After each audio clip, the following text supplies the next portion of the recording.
Let me see here. There are a few people who may not be able to make it. There's a few students who they let me know ahead of time that they wouldn't be able to make it. So I'll say this to you guys: if you can't make it to the class, or if there's a specific episode of the class that you missed, we record all of these. So make sure that you just request it after class, and I'll make sure that I get you a copy of the recording. All right, let me see here. Is anybody else on here? I think we are good. Let me see who's not on here. Okay. All right, we've got a few more people who have not logged on, but I'm going to go ahead and start. Okay, so the purpose of this class is to help you become financially free using real estate. All right, so the meaning of financial freedom is going to be different for everybody. So some people, you just want to be able to pay your bills, and you're fine with that. And some people, you want to fly on the private jets. So if you want to, depending on what your definition is of financial freedom, it's going to depend on how much or how many assets you're going to have to acquire. So one thing I was pondering, and I've pondered this a lot, is that health and wealth are very, very similar. They parallel each other almost. And so when it comes to health and fitness, when I'll say, when you build muscle and you lose fat, most people, the ideal is that you want to build as much muscle as possible, and you want to be as lean as possible. You want to be ripped. You want to be shredded. Pull your shirt off at the beach. You want to look a certain type of a way. So when I compare health to wealth, what the comparison would be is that building muscle is almost like, in the wealth space, building cash flow. And fat in the health space, if you compare it to the wealth space, is almost like debt. Okay, so in bodybuilding, and I've been doing bodybuilding for a number of years, when we bodybuild, and Jordan can relate to this because Jordan is also a professional bodybuilder, is that we would have a season, we would have an off season where we'd build up muscle and eat a little bit more food, and we put on a little bit of fat. It's perfectly okay. So if we gain 15 pounds, it's perfectly okay if 10 pounds of it is muscle and 5 pounds of it is fat. We're willing to sacrifice gaining an extra 5 pounds of fat just so we can put on that muscle. So it's very similar when we talk about it in the wealth space. So when you're trying to develop cash flow, it's perfectly okay to acquire a little bit of debt in order to build that cash flow. And so that's what we're trying to do. We're trying to acquire assets. And some of you don't have enough assets, and this is what it was. It was funny to us because when we were in the bodybuilding space, there was a saying we used to say, you can't sculpt a pebble. So there'd be guys who would come in there and they build, a couple of pounds of muscle. They still look really skinny and scrawny. And they'd be talking about, hey, I want to compete. I want to get on stage. And we would tell them, say, look, you can't sculpt a pebble. Okay, so you haven't built enough muscle to where you can get up on stage without embarrassing yourself and your family and friends. So you want to actually put on some muscle. So it's the same thing in the wealth space. I'm not going to say the terminology. I'll think of a terminology here probably even before we finish this call, but it's not, you can't sculpt a pebble, but it's the similar concept.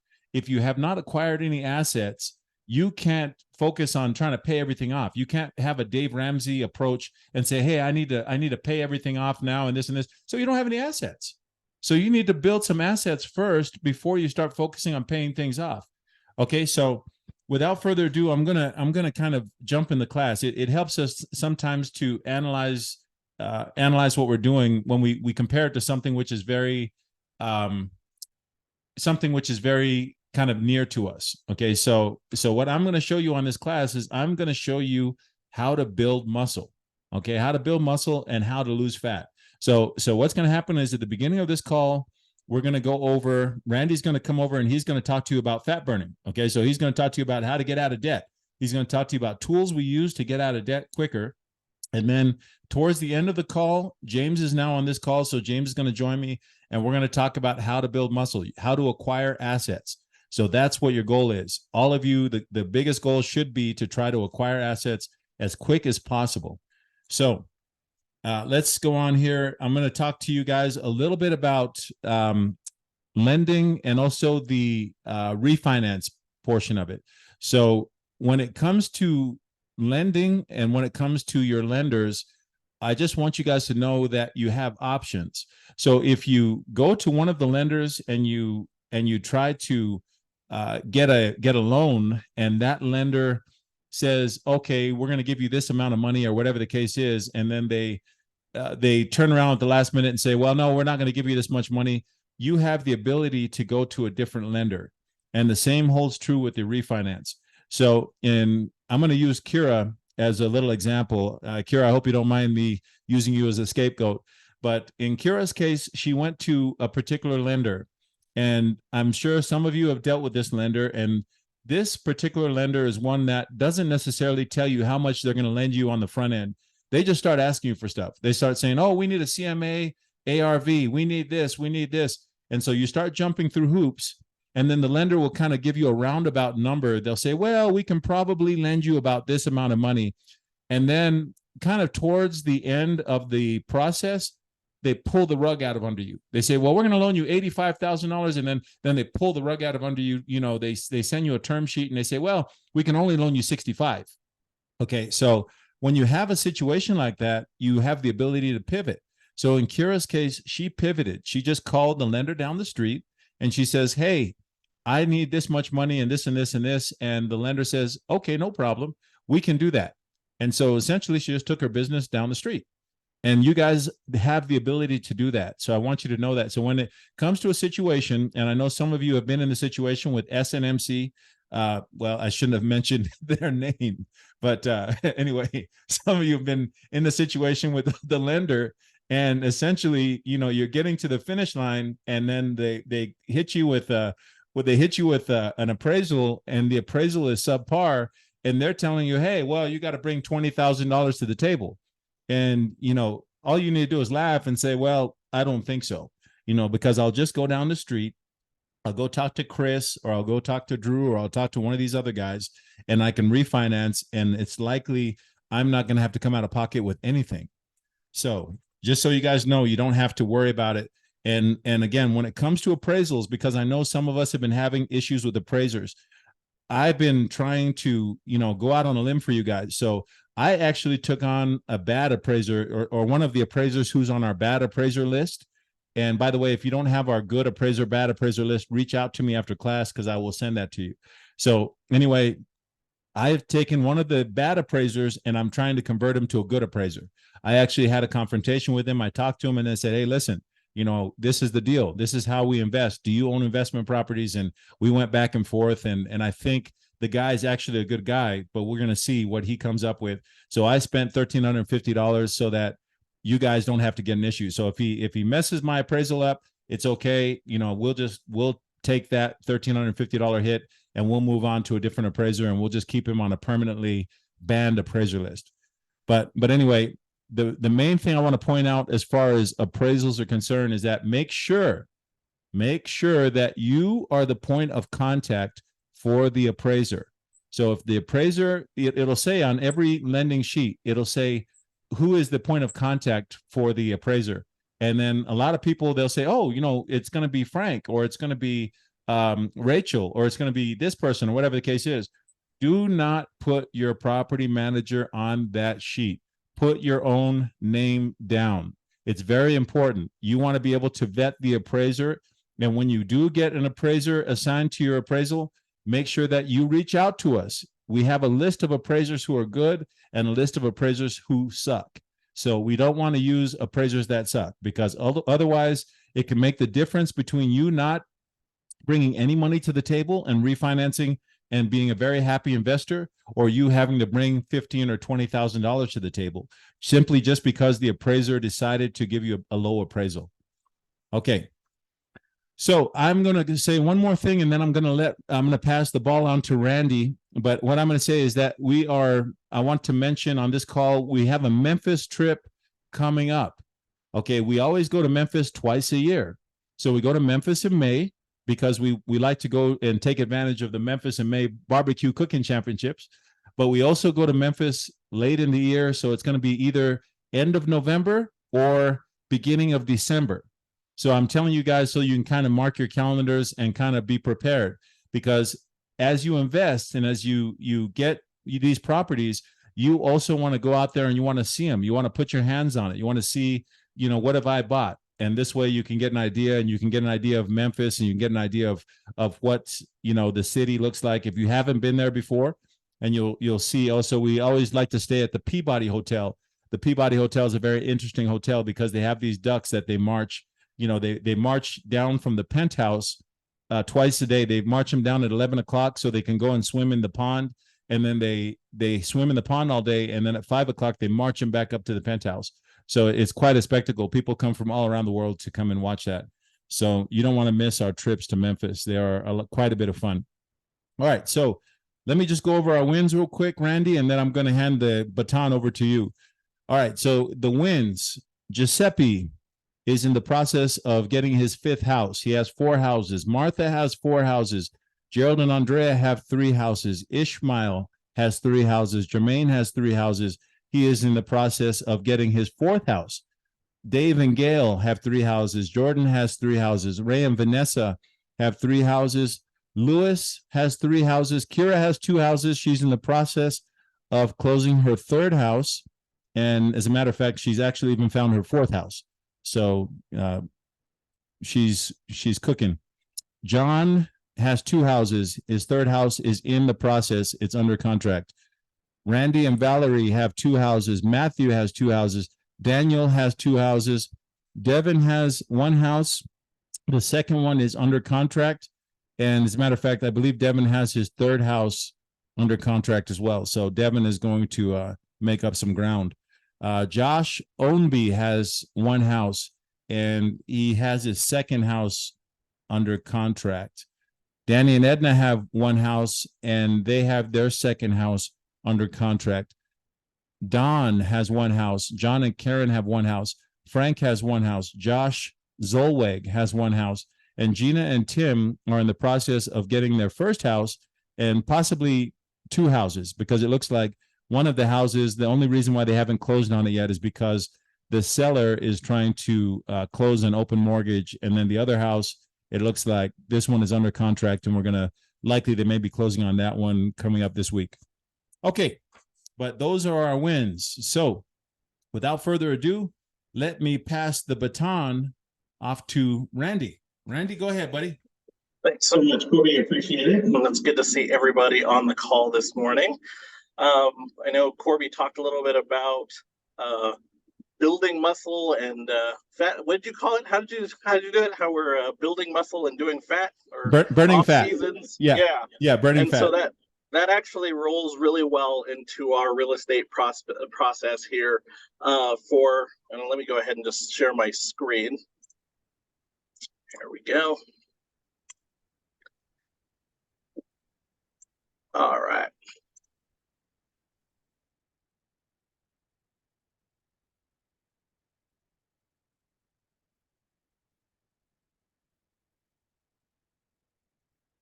Randy, we can't hear you. Randy, unmute yourself.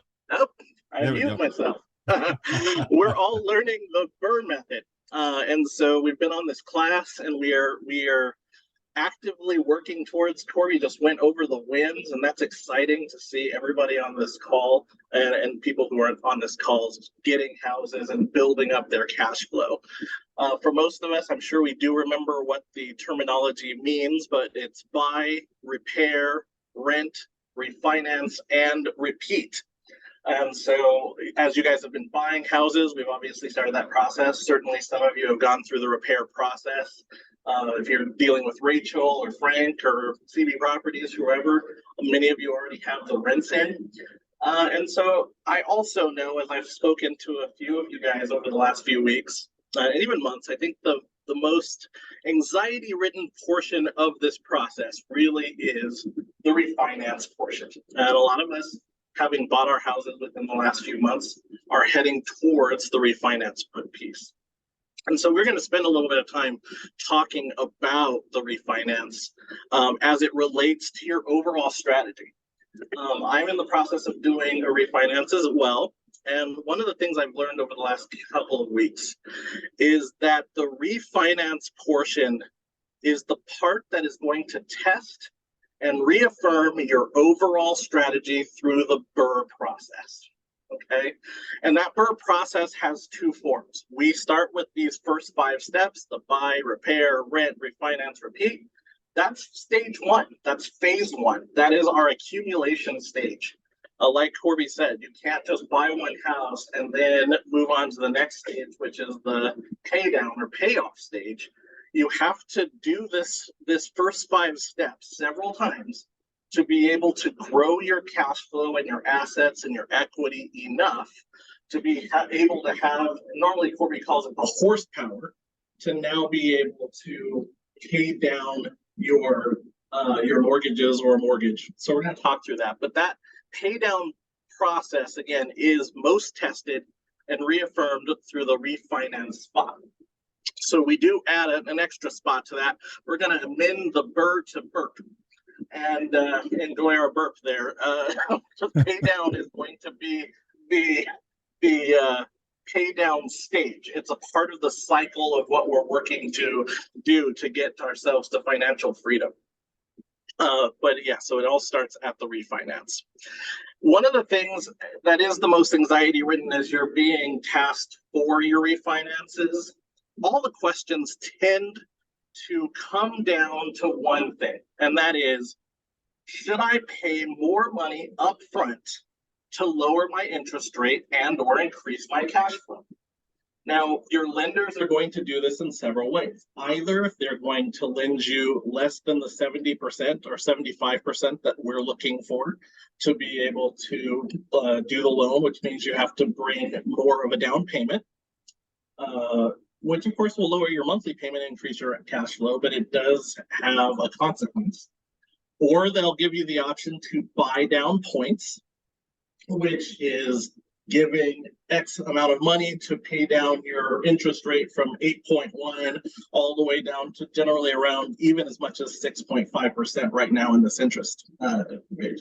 Or even from the standpoint of shopping around from different lenders, you might pay a higher origination fee because this person's giving a better interest rate than this other lender. So we're always trying to figure out what is the best option. But regardless of how they come at you as a lender, that's the general question. Should I pay more upfront to lower my interest rate and increase my cash flow? And I know that having done this class for the last several weeks, yay, months, most of you would say, well, obviously the answer is cash flow is king. So we would obviously do that. And I'm going to pump the brakes there because we do have to take some guidelines into consideration when we're answering this question. The first of which is you need to understand what phase you're actually in. Now, most of us are just getting started. So most of us are going to be in the accumulation phase of the BRRRR process. We're going to be in the buy, rent, repair, etc. Process, and we're going to try to build up that cash flow. And because of that, we need to really understand what the accumulation phase truly means. What am I doing in that accumulation phase? Well, the definition that I've come up with here is I am dedicating my resources and cash flow toward acquiring more property. That is the primary goal. I am increasing my cash flow through the purchase of additional properties. If I am in the accumulation phase, that has to be my primary goal. This may mean that I may have to sacrifice paying more on my refinance on one property, so I might get a higher interest rate. I'm not going to spend more to pay down that interest rate, or even more to bring down bring up my cash flow on one property so that I can use the bulk of my cash to buy another property. Does that make sense? Nod your heads if that kind of makes sense a little bit. We absolutely want to make sure. So a lot of us are looking at our refinances in a vacuum, in the vacuum of a single house. What I'm going to encourage you is that we need to be looking at our refinances in the vein of our overall strategy. The first question again is, what phase am I in? And if I'm in that accumulation phase, then I absolutely need to dedicate those resources towards buying more property. That generally is going to answer your question, by the way, that first question of, do I pay more to get a better rate? The answer is probably not, especially if it's going to prevent you from moving forward and getting another property. The other thing I'll mention here is that this is the refinance phase tests your passion towards following these rules. In that, and I'm a big sports fan, so I'm gonna use this as an analogy. A lot of us want to throw touchdowns. It's football season. We want to score touchdowns from the middle of the field all the way to the end zone. We need to be happy making first downs. What does that mean? I may have to accept a cash flow on a property of $150 or $200 while only either paying $1,500 or maybe getting back $2,000 or $3,000 instead of paying $10,000 to reduce my interest rate to get $400 of cash flow. I'm not trying to hit a home run. I'm not trying to throw a touchdown on every pass. I'm trying to get first downs. I'm trying to get more properties, increase my cash flow that way. So what we want to do is the math to make sure that is the money that I would have to do to bring to the table to get more cash flow on this property going to prevent me from getting more cash flow on the next property? Because who knows? On the next property, I may actually hit a home run. We have to make sure that we're taking our holistic approach into consideration when we're focusing on our individual refinance. That's extremely critical. And one final thing I'll mention on this as we stay into it, Korbie is a great resource on this. I get the benefit of talking through this, but even the talker needs to be taught sometimes. I had a conversation with Korbie about my own refinance process, and sometimes it's easier to see the forest when you're not in the forest. So I needed Korbie to show me the trees and the forest as they actually were this week. So I am in the same boat, but it definitely helps congeal your overall strategy when you understand where you are in your phases. Okay. So that leads to the next question. How long should I be in the accumulation stage in that phase? Well, that's going to depend on your individual financial situation. But it is something that you should have developed within your total BRRRR strategy. You should know, you know what, maybe my lender is only going to lend me on 10 houses. So I'm going to focus on getting 10 full houses before I start working on getting to my payoff phase. Maybe you don't have the resources to maintain a full 10 houses. Maybe you need 3 or 4. That's going to be an individual decision, but it is something that you're going to want to determine and make sure you're aware of before you even get to your first refinance, because that's going to determine how you deal with that refinance. Okay, but in general, I would say you need 4 or 5 houses before you start looking towards the payoff phase. And I would, of course, defer to Korbie on that. I think he would have an idea about that, having gone through the process where we want to be. But again, we need that horsepower to be able to chunk down our payments.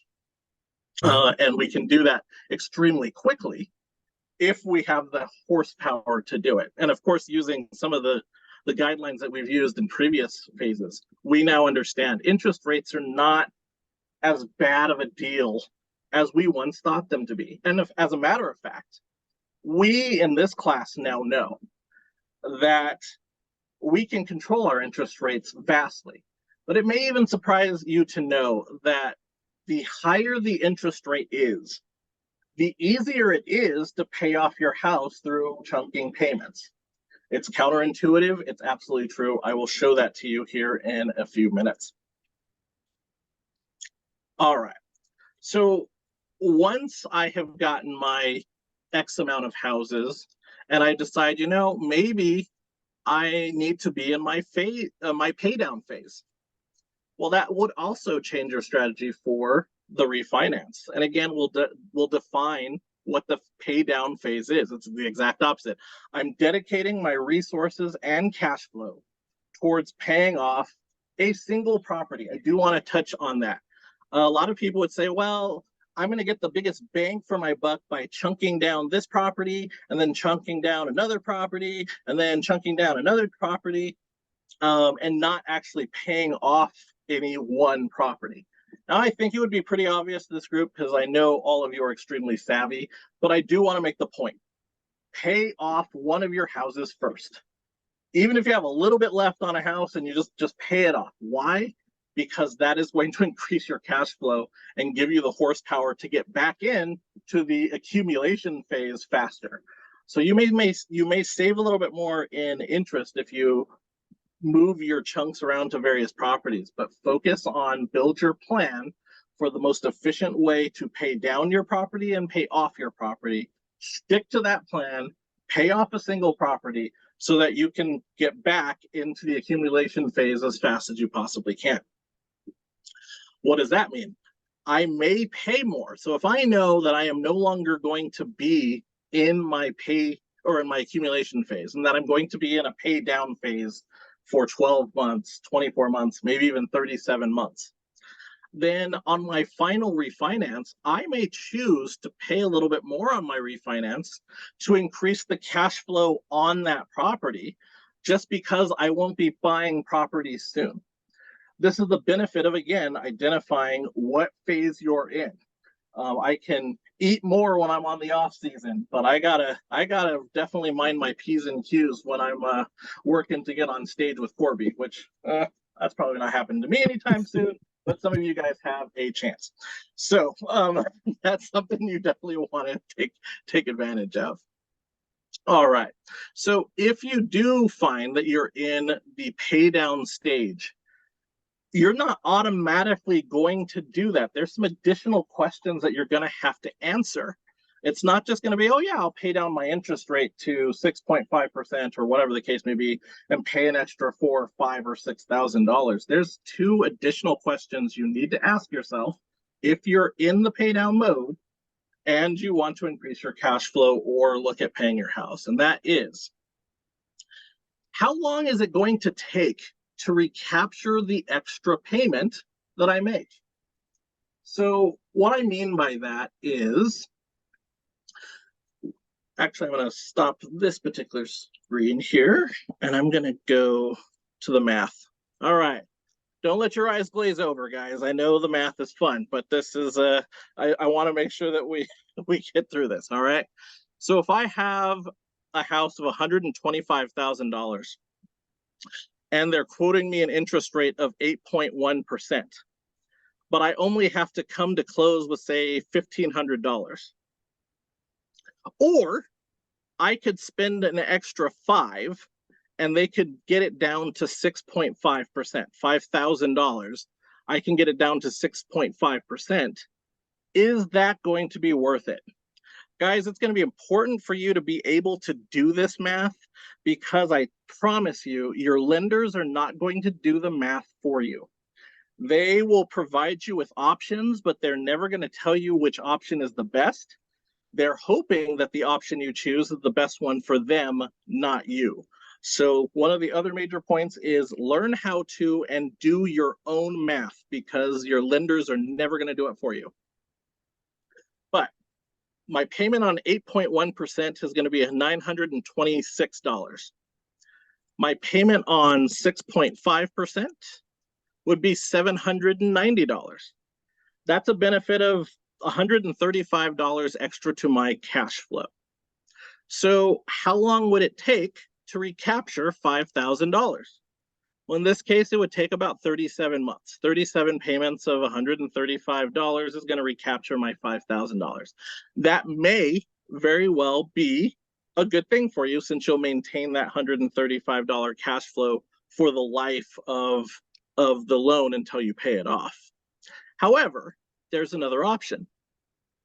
You could keep, now in the 6.5 area, you would be paying 159.5 in terms of interest on your loan. What would happen if we kept the 8.1% and we paid down the loan by $5,000 after it's been done? I just make an extra payment. Well, in this case, my interest would be $166,000, but I would save about 4 years off of the amount of time it would take to pay off my payment. So I might take the extra $135 of extra cash flow in this scenario, just because I might need that extra cash flow over the next 3 years. I can use it to apply it to paying down other properties or other things like that. But what if the points to pay down the 6.5% was actually $6,500, a mere $1,500 more? What impact would that make? Well, the amount of interest would go down even by keeping my 8.1 interest rate and only coming to the table with $1,500 rather than, say, $5,000, $6,000, $7,000. My interest would actually be less than the 6.5% interest rate. So keep in mind, they may allow you the opportunity to pay down the mortgage or pay down the points, but you may be paying more in points to get the interest rate than you could get by simply using that money to pay down your loan. So they're not going to tell you that. You've got to do the math to see if it's worth it or not. So I do want to make sure as we're looking at what we're going to do during the refinance period, we're taking all of these things into consideration, because 6.5% always sounds great, or 8.1 sounds bad, or whatever. But we know math can be manipulated, and our lenders are experts in making themselves money, not you. So it's incumbent on you to learn how to do the math. Get out your amortization schedules. I've given you the amortization.org. You can put in your numbers. You can calculate what an extra payment would be, how much it would cost to do one interest rate versus another. These are things that are the bedrock of the portion of our pay down part, because the questions and the decisions that you make in the refinance process are going to plague you or benefit you for as long as you have that mortgage. But I will also say, if you have a plan, if you know how many houses you need to stay in the accumulation stage, if you know that you are moving to the payoff stage, what stages you're in, what questions to ask, and how to do the math, you're going to make very well-informed decisions on how to grow your income and pay down your debt fast. You know, Sun Tzu says that every war is won or lost before the battle is started. In no way is that more true than in finances. We can literally see exactly what's going to happen from day 1 to year 30, hopefully not that long, let's say year 7. We can plan that out, we can execute it, and we can ensure that we win before we make our first payment. So yeah, those are the big points that I wanted to make sure that we go on that. Let's see. So yeah, just in conclusion, I want to make sure that we understand. 1, do your own math. Do your own homework. Don't rely on your lender to do the math for you. They won't. They can be depended on to make themselves money, not you. Make sure you know what phase you're in and how long you're going to be in that phase, not just for your current refinance, but for your entire overall strategy. And then be honest with yourself that you're going to have a plan of which houses and why you're going to pay them off first, and pay it off succinctly. Make sure that you're focused on it. Unfocused cash flow will disappear. So make sure that you have a very defined focus for your cash flow, a plan for how to pay off your mortgages. I know we've had several students I've had the privilege of talking to. They're already making huge huge progress on paying down their debts, and I'm really proud of the people who have been able to take advantage of that. I'm looking forward to working with more and more of you. So if there's any other questions, I'll be happy to take those now. I will actually have to run after this. I have a property emergency that I have to get to in Rio Rancho because I am dumb and I manage my own property in Rio Rancho and did not do that. And so now I'm going to miss the 49er game. So another lesson, don't manage your own properties. But anyway, is there any other questions that you guys have? Questions, guys. Anybody have questions for Randy before he has to run? Okay, Randy did a very good job of talking about, you guys have to identify what phase you're in. All right, looks like John. John, you have a question. Let's see. Can you run down a 5-property hypothetical using the excess cash on all of the pay the first? You see the question there? Yeah, can I run down a 5-property hypothetical, like using the excess cash on all to pay off the first?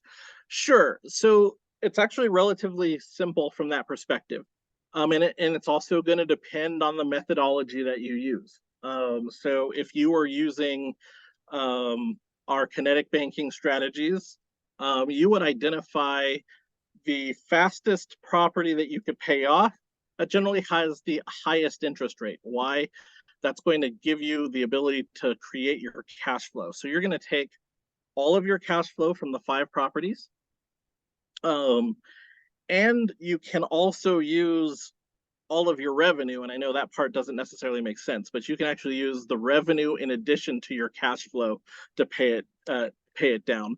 But if you're not using that methodology, again, you're going to identify what is the cheapest property, what is the one I have the least amount of principal on, and what is the highest interest rate so that my chunking or paying down that property makes the greatest impact.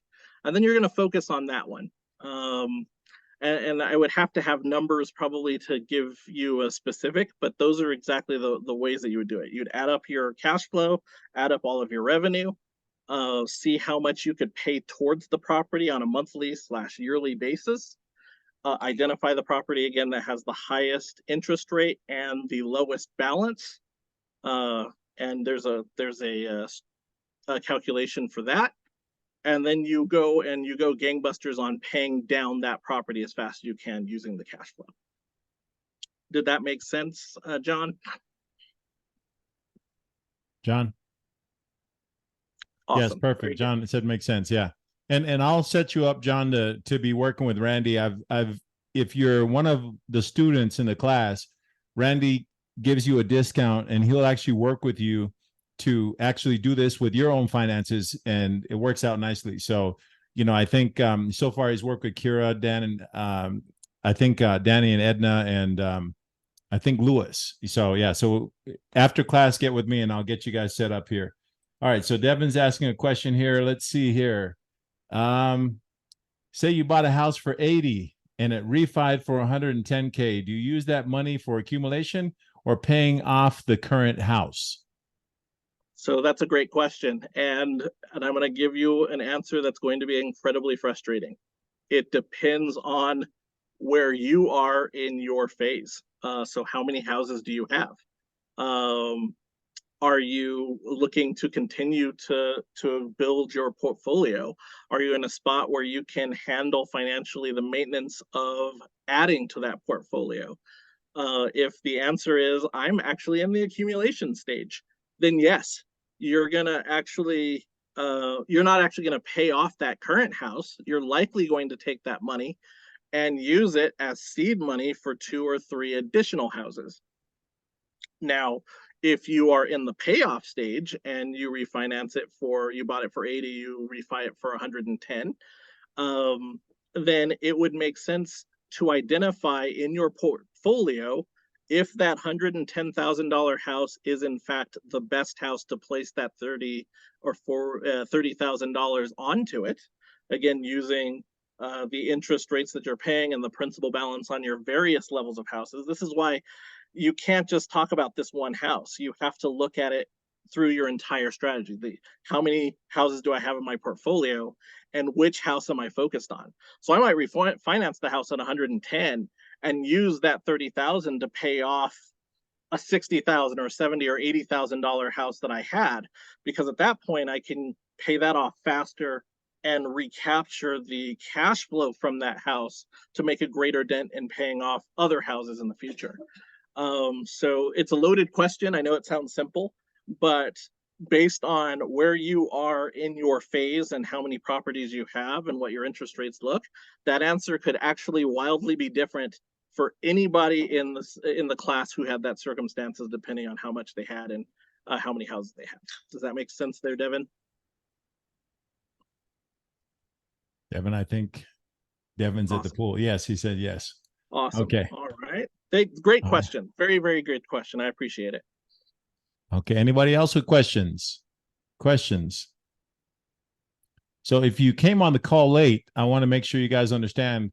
I did compare the health with wealth. I compared, fitness and finances. And so what I talked about earlier was when you're building muscle in the health space, you can't sculpt a pebble, meaning that if you haven't acquired any assets, you should be in the building assets phase.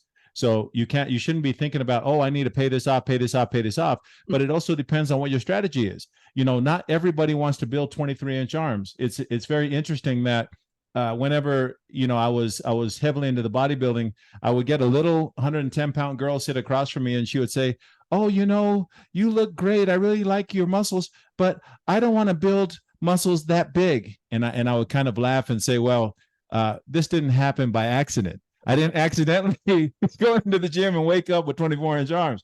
But anyway, yeah, Devin has made a joke that he has 24-inch arms. but the idea is that you have to be very intentional. So you have to identify what your goal is, and what is your goal of financial freedom. How much money do you need to retire? How much money do you need to be able to get financially free? How many houses do you need? And so when you start to determine these things, then you can really kind of identify where you're at and what phase you're at. Because if you only have 5 houses and you want to be living the baller life, you want to be, getting $10,000 cash flow a month, then you need to get 5 more houses. So, you're not at the phase yet where you can actually start doing the pay down.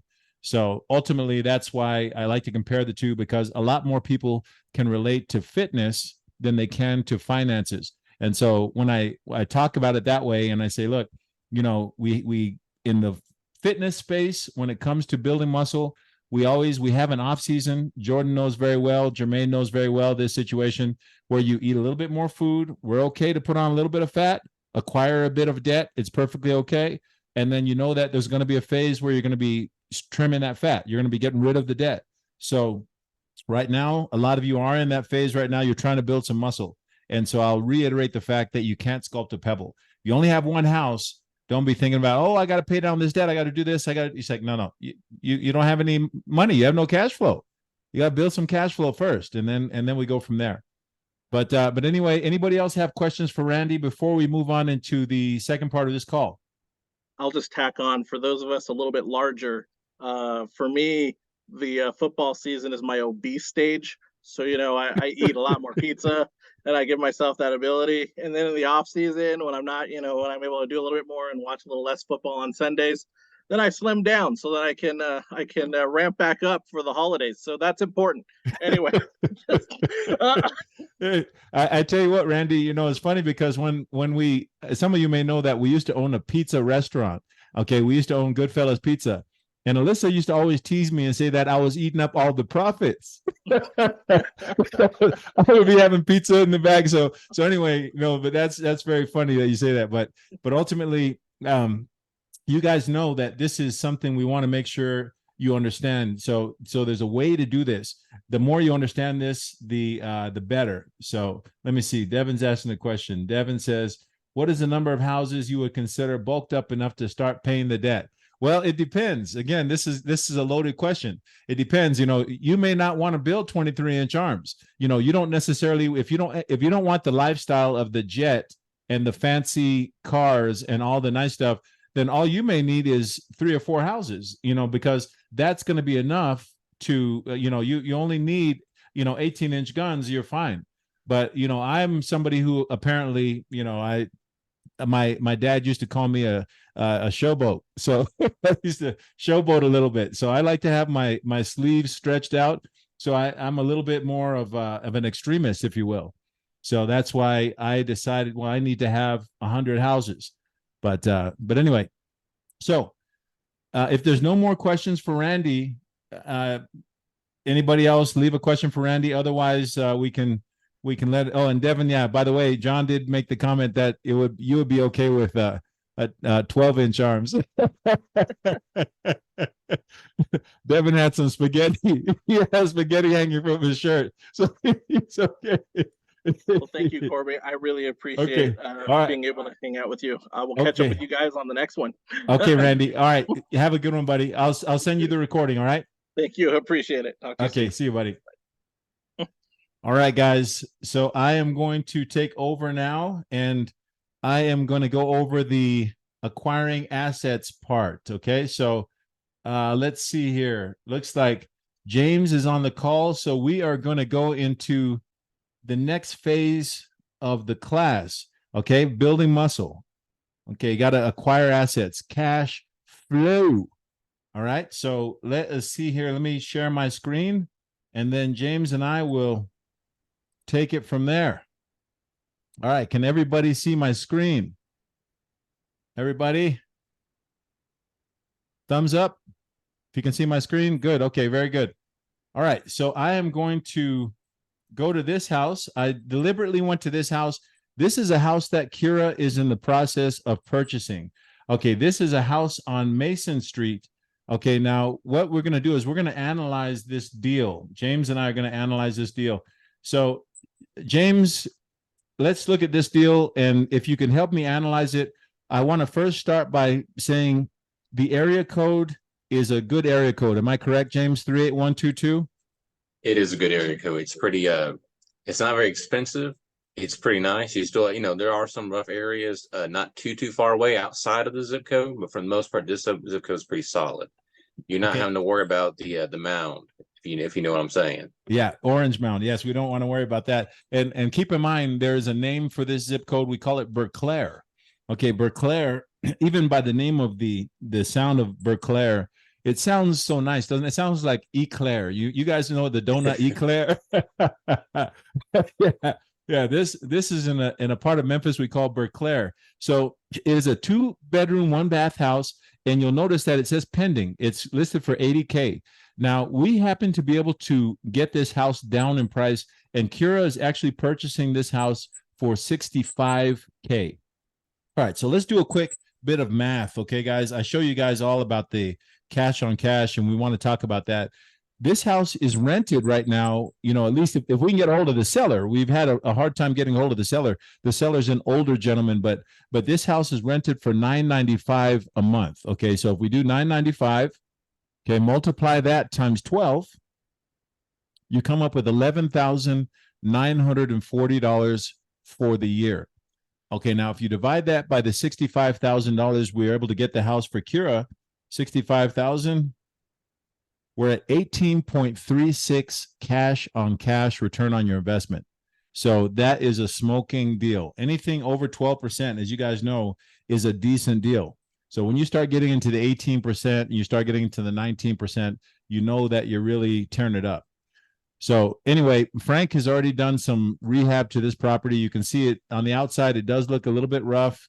If we look at some of the pictures, you can see some of the, looks like that's one of the bedrooms there. You can see that the floors need to be redone. Showers are old school. Bathrooms, not too bad, but anyway, long story short, this is a good deal. So if you find a deal in Berclair, 38122, it's likely going to be a decent house. You just want to make sure you get it for the right price. So that's right. You want to, of course, have Frank check out the house and do our due diligence, but a lot of agents and and a lot of real estate investors out here will actually pursue Berclair. When they hear Berclair, they start buying them. That's right. Because there's so many people out there wanting to rent, and the prices are so cheap. The rent could be 11, it can be 1,000, and it'd still make a lot of sense. Absolutely. Absolutely. So that's a good deal. So, all right. So Kira got, she hit a home run with this deal. If we can just get it closed now, we'll be good. So, all right, let's go to another one here, James. This is one that I wanted to bring up. This is a house that we have under contract. And this is another area code I wanted to make sure I brought up, because a lot of us, when we go over some of the area codes you might be familiar with is 38118, and that's Park Forest. No, that's the house is Park Forest. Park Village. Park Village is the area code 38118. But this area code 38141, you may not be as familiar with. And this area code is called Hickory Hill. Okay, so now this house is a 4-bedroom, 2.5 bathroom house. All right, now it's listed at 110. We happen to get the price down to 108, but I just want you to see the cash on cash. This house of 4, 2.5, it'll rent from anywhere from $1,800 to $2,000 a month. So let's be conservative. Let's just say $1,850 a month. All right, if we do $1,850 and you multiply that times 12, you're looking at $22,200 a year in rental income. Okay, if we divide that by the price, we got it down to 108,000. We go 108,000. You're looking at 20.55% cash on cash return on your investment. So that one is a home run, if you will. Yeah, that's another good deal. So some of you, we've been sending some of these deals to. If we get something under contract, we will send you the deal. Let's see here. Okay, this is John. Okay, any idea of the scope of work? Yeah, John, this one is going to need quite a bit of work. But yeah, this one's going to need to work. So we took this one on because I know that, we didn't want to give it to one of you students, because I know that there's probably going to be somewhere between $15,000 and $20,000 worth of work. But the house will appraise for over $200,000. This is one of the houses which it's really good, because in Hickory Hill, all of those houses appraise for a lot of money, especially the big houses like this. They're gonna have quite a nice appraisal value. So you'll get your money back. If it appraises for $200,000, you're gonna be able to refinance at $150K. So it means that you'll have 40,000 on the bone just right off the bat, on this deal. So, but yeah, so this is one of the deals that is a good deal. Now, before we move on to looking and analyzing another deal, I want to make sure, does anybody have any questions so far about anything that Randy said earlier, or anything about any of these houses we've been looking at? Any questions so far? I want to make sure that you follow along and you join in if you have a question. All right, let's go on. Let's go to another house. Okay, so let's look at the feed. And let's see if we can find one, James. I'm ready. Hit me. All right, let me see here. What did I do here? I must have, let's just go to Memphis. Let me just type this in here. Okay. All right. Oh, now how did I do that? I'm used to doing this on my phone, so that's why I'm not. Okay, let me just do it this way. We're going to go here, and we're going to go here. Okay, there's a house. Okay, let's go to that house right here. Okay, here we go. So how about this house on Shagbark? 5669 Shagbark. It's an area code. I want to make sure I do introduce you guys to some area codes you're not used to seeing. This is 38115. It's an area code we call Fox Meadows. All right. So now, James, if you would, this house, that we have it under contract. John is actually the student who has this house under contract. And John, we got it down to $90,000. And so if we want to do some math, it's a 3.5. Let's see what it'll rent for. Okay, so now in case you guys are wondering where I'm coming up with these rental numbers, let's go down. I want you to see how to find the rent amount. So if we scroll down here on Redfin and you scroll down, usually you'll see that it'll have information here about renting, what the rental amount is. So it talks about the schools, it talks about around this home, climate risks, and right around here, It talks about the estimate, like what it thinks the houses will sell for. And then you see the rental estimate. So it says here on the rental estimate, it says $1,408 a month. Okay, I happen to know this will easily rent for $1,400. Randy actually has a house that's close to this one that's rented for $1,500 a month. So let's just take this estimate of $1,408. Okay, we're going to do some quick math. So 1,408, multiply that times 12. You're at $16,896 for the year. And then if you divide it by the purchase price, we got it down to $90,000 for John. We are at 18.77 cash on cash return on your investment.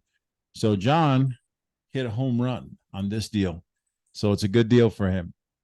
All right. Anything else you want to say about the house, James? Can you tell us about the ARV on this particular house? Now with Shagbark, because our home is, that one is particular, is kind of closer to another zip code, and so value is a little bit different. So it doesn't really show it much more than $100,000, even though we know that the loan officers that we talked to already priced it way above that. Right. Yeah. So they know that, they know this house is worth. A lot of times when you get a house that's in 38115, some of the comps will come up in the area code 38125. And 38125 is a more affluent area, and usually those comps will bring these houses up, well over 150. Yeah, 200,000. So it's very, very it's interesting. It's because, just because how diverse Memphis is. If a lot of y'all been out to Memphis, you'll realize it's street by street when you get some areas that are just way above market value. For example, one street over, there's a house that's pending for 115. And if I were to go, keep going up north, there's one that's well over 200,000. But also because there's a lot of people that do quick claims to each other and whatnot off the market. Some of these off market deals where they're not really reporting everything they're making. And Right. whenever they record it, it does kind of mess with the algorithm that I can see. That's why we have loan officers go behind and they actually check it.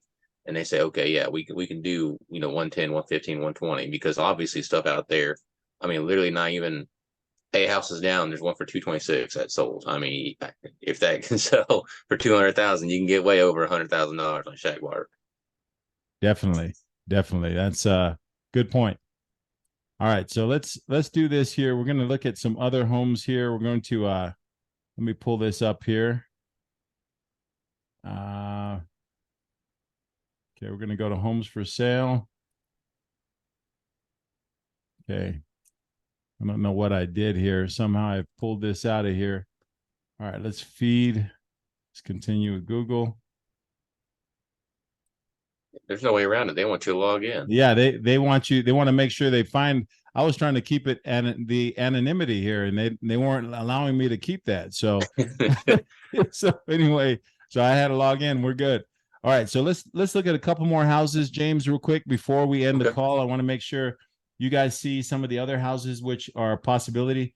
This is a house on Woodale. I can see right off the bat, I can see 2 houses which are good. You want to analyze Woodale or Aloha? Which one do you want to see, James? Let's go ahead and hit up Wooddale, and I'll pull it up. All right, Woodale it is. All right, you guys see that this house is a 3, 1.5.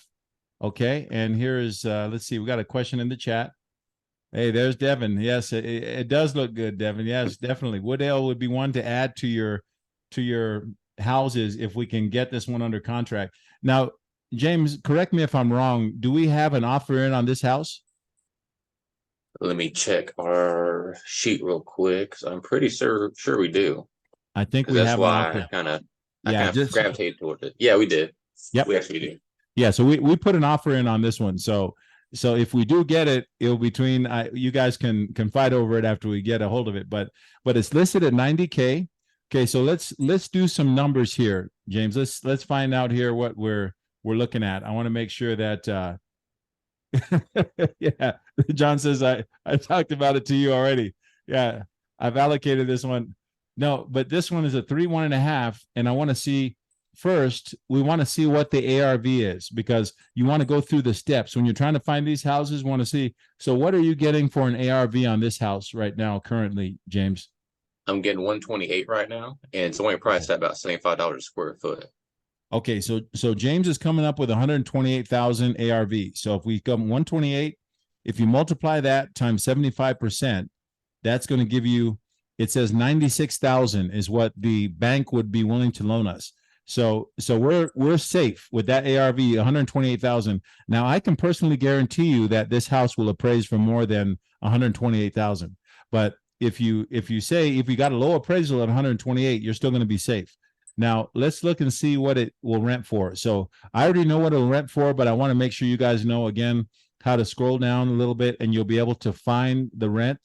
So when you scroll down here on Redfin and you look a little further down, you see the public facts and zoning, you start seeing all this information. And then down here near the bottom, you'll notice that it says the rental estimate for Wooddale Avenue is $1,265 a month. Okay, so $1,265 is about right for a 3-1.5. It's going to be between $1,250 and $1,400 a month. So it actually shows you the comps. It says there's a 4.2 that's rented for $1,250. There's another one that's near, it's another 4.2 at $1,307, but that's what it's figuring, $1,250 a month. Let's do the math, okay? So once you figured out the ARV and we know we're safe with the ARV, we're going to figure out the cash on cash. So $1,250 times 12 is going to be $15,000 income for the year. If you divide that, if we only got this house for $90,000 and we didn't get any kind of a discount, which most of these houses we're getting discounts because there's some little damage to the house or little stuff with some upgrades we have to fix. But without even doing any discounted price, we are at 16.6% cash on cash return on your investment. So this is another home run. It's another good deal. So if we get Wooddale, some of y'all may want to snatch that up, if you will. All right. So this is a good area code 38118. Okay. Parkway Village. It's a good place. All right. Let's do the other house next to it, James. Okay. Let's take a look at well, let me just do it this way. I'll just click out of here. Let's do the house on Aloha. Okay. Okay. Now, Aloha, $85,000, and it's a 3.2. Now, first, let's ask James, what are you coming up with, James, on a ARV on this house on Aloha? No, Aloha is coming out a lot lower, but it's at $97,000. $97,000. That's our safety. Usually, like I said, my algorithm comes in lower, kind of like we talked about with the rental incomes and whatnot, where you want to play it safe just in case, but just know a lot of stuff's going to price higher than what I pull up. Okay, so James came up with 97,000 ARV. So if we do the math, okay, if you're sticking straight to the book, it means that we can pay more than $72,750 for this house. Now we know that it's listed at 85,000. Okay, now let's see how many days it's been on the MLS. Let's look and see. It says it's been on Redfin for 4 days. So what we may do is we may go in with a lowball offer. We might say, hey, look, James, let's put an offer in at 72,000 and see what they say. Because sometimes in this particular case, we know who's selling these houses, and we know Dean and his boys. I happen to know the main guy who owns this hedge fund. His name is Kyle Bodner. Anyway, Kyle he's liquidating his portfolio for whatever reason. So he may sell it at 72,000 because he's just trying to get rid of some of his properties. So this is something which James will make sure we put a note. We'll put an offer in on this one at $72,000 as well. So let us check on another one. All right, James, let's see here. There's one on Beauchamp. Let's see. There's another one. There's one on Almo. You want to look at Almo? Let's do Almo. Okay, Almo, we're going to take a look at this one here. All right, Almo is it's a 3-1.5. It's listed at 90K. Okay, this is one that, okay, we got a chat here. Let's see what we got here. Devin. Okay, if you can get it for 72, you're interested. Okay, don't worry, we'll get it. We'll get you covered. Devin's trying to build up his cash flow. He's trying to build his muscles up. His bank account is a lot bigger than his biceps, if you will. No, Devin, I'm joking. I know that you got some big biceps. I know you got, but let's look at this house. It's in 38118. It says, Kara says she feels like arm wrestling. She's always in competition with Devin. So, yeah. All right. So, James, let's analyze this house. Okay. So, what are you coming up with on an ARV on this house on Almo Avenue? Yes, sir. So I'm pulling up 101. Kind of like the house we looked at, Shagbark. There's Okay. houses literally down the street for it selling, actually just sold for 124. That's smaller square footage, but there's some, smaller deals that we can't get into the algorithm here because it's going to mess it up. It's going to say, oh yeah, it's looking at it because it sees the quick claims and whatnot. Oh yeah, there's Okay. one that sold for 110. Now that's got to be about 110. Okay. There's obviously stuff out there for 124 and 126. Got you. Got you. Okay. So let's take 120. Let's just round the number. Let's say 120,000. If we figure this house is worth 120,000 ARV and we multiply it, we do our math, and we're going to see that we can't spend more than 90,000. So we're going to be right on the number. We're going to be close to it. So likely, if we get this house under contract, we're going to try to get it cheaper than this. We're going to try to get it for 80,000 or even 75,000. But if you'll notice, we're going to, again, so you can scroll down here on Redfin and you can actually find what the rental amount is. So if we go down, we look at the property details, look a little further down, you'll see the sale and tax history, public facts and zoning, schools. And as you get down here towards the bottom, you see that the rental estimate for this house on Almo is $1,436 a month.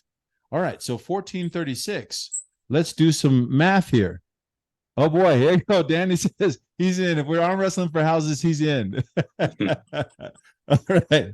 Okay, so let's do the math. Okay, so let's do 1,400. Okay, a month. Let's say 1,400 times 12. You're going to be at 16,800 for the year. Okay, and then if you divide it by the purchase price, 90,000. If you divide that by 90,000, you're going to be at. Let me see. Let me do that again here. 1,400 a month times 12. Okay, divided by 90,000, you're going to be at 18.66% cash on cash return on your investment. So this is another home run. If we can get this deal, we will be sending it. Oh, there you go. Gina says, Gina's posting Tim up. She says, Tim will arm wrestle for that house. Tim came back on. Tim says, no. He says, I won't. No, Tim didn't say that. No. John says, that's what I'm talking about. All right. Very good. Very good. All right. So let's do this, guys. We're running short on time. Okay. So before I'm going to go ahead and stop the share on this because I wanted to make sure you guys understand how we look for deals. So again, when you're looking for deals, you want to find these deals. It is likely that we've already found the deal. It's likely we've already, on the house on Woodale, we've already put in an offer. And so we're just waiting to hear back and see if they actually, they take our offer or not. But again, I want you guys to learn the process so that this way you guys will have the ability to fish on your own. Remember what I said before, or what I've talked about, is that if you give a man a fish, he'll eat for a day. And if you teach a man to fish, he'll eat for a lifetime. So I want to teach you guys how to fish. You guys need to learn how to fish. All right. So without further ado, any questions first before I close this up? Any questions? I know we went a little bit over. Any questions, guys, about what Randy talked about or what we talked about, any of these deals, anything like that before we go? All right. Do we have access to the ARV calculator? Devin wants to know. Not the one that James has, but I'm working on getting you guys another one. So we are there. The one that James has, he uses is specifically for realtors. So unless you're a realtor, you can't use that calculator. But yeah, but if you ask me, I'll help you guys. And if you ask me what a house is worth, I'll definitely go over it with you.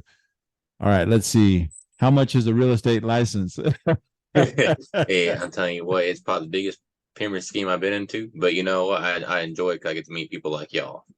Yeah. So no, it gets expensive. I'll just tell you that. Yeah. James says it's pricey, Devin. Okay, Kira says Okay, she learned from a lender this week that there's a big difference between a desktop appraisal and an in-person appraisal. What are your thoughts about that? James, you want to answer that? Okay. So with what y'all are doing with a lot of these lenders that are not local, or they are local and they're hard money lenders, they use desktop appraisals just because it's a lot easier for them to look at the value online, and they're looking strictly at numbers. When you're using more traditional lenders, you might have in-person appraisers that come in there and they're looking for more detailed things, such as the best way I can really phrase it is they're putting their name online more, and that's why sometimes you have appraisers that are a little bit more hard notched, and it takes a minute because some people are just sticklers for everything. I've had in-person appraisals that have been a little bit silly. There's a few that we talked about before with the boss man, but there's some that will tell me, oh, there's bars in the window, you need to be able to open those. Well, it actually opens as a hinge. You just gotta literally go open up the hinge. Oh, well, I'll come back out there, but you got to go ahead and pay us. No, I'm just going to show you a video of me opening the window. But Yeah. with a lot of these lenders you're using, such as Avalon, for example, they use the desktop appraisals just because it makes more sense for them. It's looking at the numbers because they know the area, they know what it can, if they had to liquidate it, what it can come back at. And so you traditionally, with sometimes refinance, you'll have in-person appraisers, but mostly desktop appraisals are usually what y'all jump into, from my understanding, what y'all see. Right, right. And just to just to kind of add to what James is saying, usually in more cases than not, if you get an in-person appraisal, the in-person appraisal will be higher than the desktop appraisal.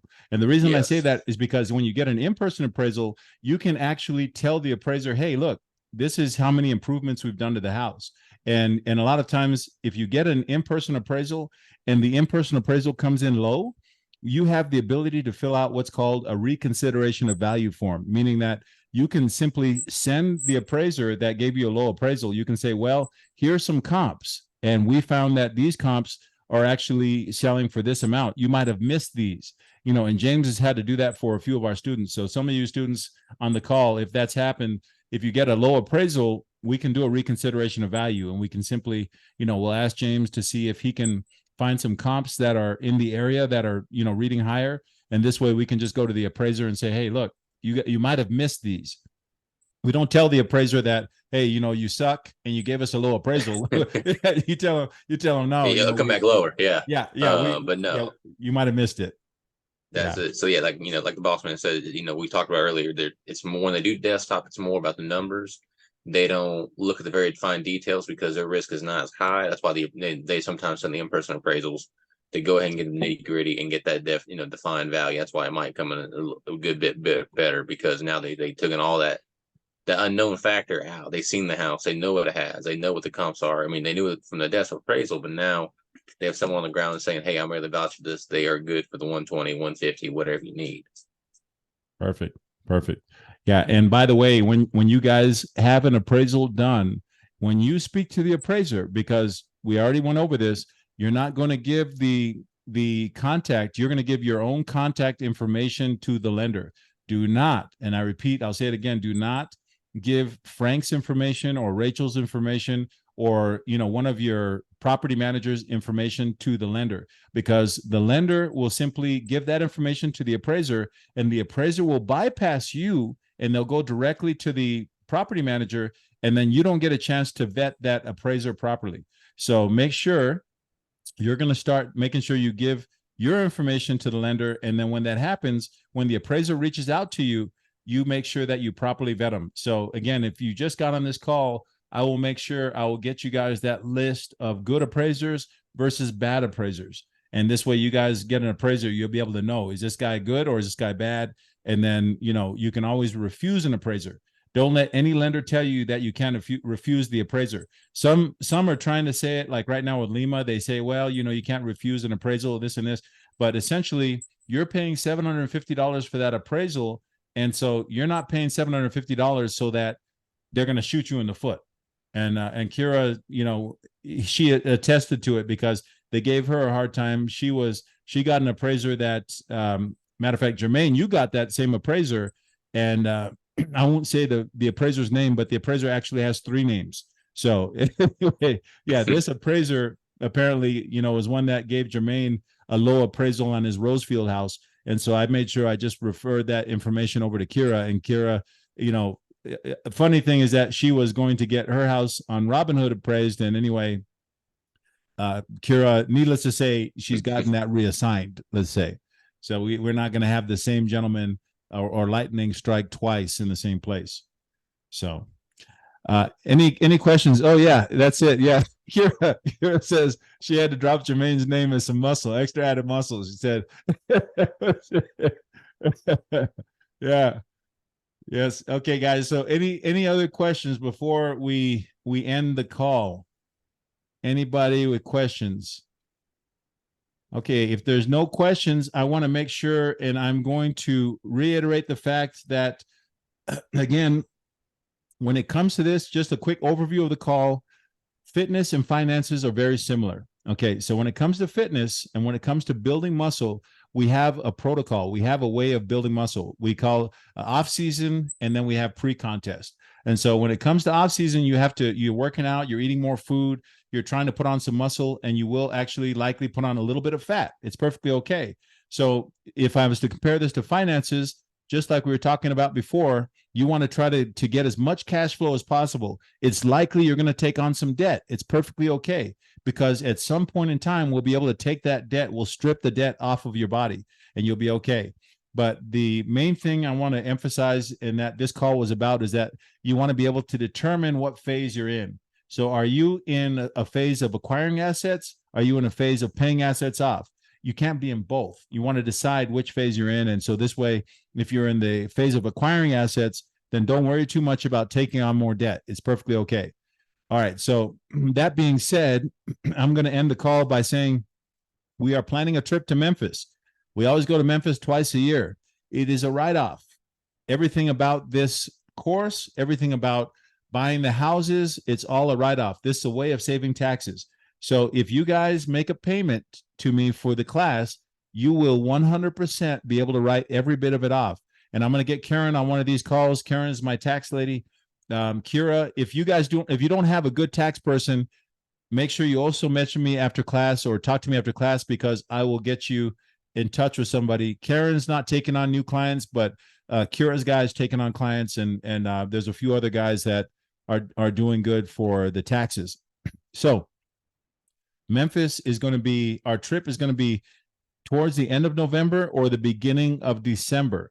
So again, mark your calendars. Make sure you know that that is when we're planning on going to Memphis for our second trip. And this way you guys can be able to go out and see your houses in person. All right. So let's see.